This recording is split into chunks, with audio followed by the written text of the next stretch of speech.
નમસ્કાર દોસ્તો, જય હિન્દ. સ્વાગત છે આપ સૌ દોસ્તોનું લક્ષ્યમ એકેડેમીના ડિજિટલ યુટ્યુબ પ્લેટફોર્મ પર. દોસ્તો, ગૌણ સેવા દ્વારા જે MSW કહી શકાય એટલે કે સોશિયોલોજીની અંદર જો તમે ગ્રેજ્યુએટ છો તો આપના માટે આવી છે ફિલ્ડ ઓફિસરની ભરતી. શું છે આખી વિગત એ આખા વિડીયોની અંદર સમજાવું તો આ જે ભરતી છે મહિલા અને બાળ વિકાસ વિભાગની અંતર્ગત ટોટલ 20 જગ્યાઓ છે. ફિલ્ડ ઓફિસર વર્ગ 3 કહેવાય. ફોર્મ ભરવાનું શરૂઆત થઈ ચૂકી છે. ઓનલાઈન ફોર્મ 21 નવેમ્બરથી લઈ 5 ડિસેમ્બર સુધી આના ઓનલાઈન ફોર્મ ઓજસ ઉપર ભરાશે. જગ્યા કંઈક આ રીતે છે. જે ટોટલ 20 જગ્યા છે એમાં બિન અનામત એટલે કે ઓપન 7 જગ્યા છે, EWS 2, SC એ 2, ST 3 અને SEBC 6. આ રીતે છે. હવે વાત એ છે કે આ ભરતીમાં ફોર્મ કોણ ભરી શકે છે.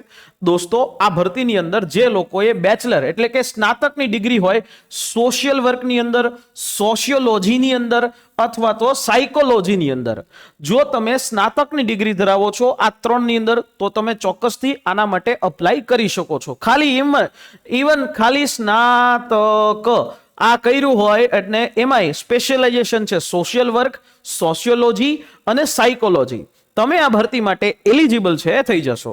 અને સાથે તમને કમ્પ્યુટર આવડતું હોય એટલે વાત થઈ ગઈ પૂરી. ગુજરાતી, હિન્દી આવડતું હોય એટલે તમે ફોર્મ ચોક્કસથી ભરી શકો. એજ લિમિટની વાત કરીએ તો અહીંયા 18 વર્ષથી લઈ 35 વર્ષ સુધીના લોકો છે ફોર્મ ભરી શકે છે. અને એમાંય એજ લિમિટમાં પણ સરકારશ્રીના ધારાધોરણ પ્રમાણે તમને છૂટછાટો મળવા પાત્ર. જો પગારની વાત કરીએ તો 5 વર્ષ સુધી તમને 40,800 રૂપિયાનો પગાર ફિક્સ મળશે. 40,800 નો ફિક્સ પગાર 5 વર્ષ સુધી. એટલે એમ જોવા જાય તો સુપર ક્લાસ 3 જેવી જગ્યા. આના પછી તમારું ફૂલ પે થશે લેવલ 6 અને ત્યારે છે ને 2008મું પગાર પંચ છે એ લાગુ થઈ ગયું હોય. આ 8મું પગાર પંચ અહીંયા લાગુ થઈ જાય અને 8મા પગાર પંચનો તમને ચોક્કસથી લાભ મળે. જો આની સિલેક્શન પ્રોસેસની વાત કરીએ દોસ્તો તો એક ઓનલાઈન MCQ વાળી એક્ઝામ હશે જે ટોટલ 210 માર્કની હશે. બરાબર. એના બાદ જો એમાં સિલેક્ટ થાવ, મેરિટમાં આવો, માર્ક તમને હોય તો તમને ડોક્યુમેન્ટ વેરિફિકેશન થાય. એના બાદ ફાઇનલ મેરિટ લિસ્ટ અને તમને અપોઇન્ટમેન્ટ છે મળે. બરાબર. જે તમારી એક્ઝામ પેટર્ન છે એ કંઈક આવી છે. એક જ પરીક્ષા છે અને એ પણ CBRT થી લેવાશે MCQ વાળી. 3 કલાકનો સમય આપશે, 210 પ્રશ્નો, 210 માર્ક અને નેગેટિવ માર્કિંગ હશે 0.25. જો એમાં વાત કરીએ એમાં 2 સેક્શન હશે. પાર્ટ A જે 60 માર્કનું હશે જેમાં મેથ્સ અને રીઝનિંગ ના ટોપિક હશે 30 માર્કના. એટલે પાર્ટ A છે એ 60 માર્કનો થાય. આ પાર્ટ A માંથી તમારે 40% માર્ક લેવા ફરજિયાત, એટલે લગભગ 24 માર્ક લેવા તમારે આના અંદર ફરજિયાત છે. ત્યાર પછી પાર્ટ B છે જેમાં ભારતનું બંધારણ છે, કરંટ અફેર્સ છે, ગુજરાતી અને અંગ્રેજીના કોમ્પ્રિહેન્શન છે. એનો મતલબ એવો થાય કે એની અંદર તમારે કોમ્પ્રિહેન્શન પેરેગ્રાફ આપ્યો હોય એમાંથી 5 પ્રશ્નોના જવાબ આપવાના. આ રીતે એના ટોટલ 30 માર્ક થશે.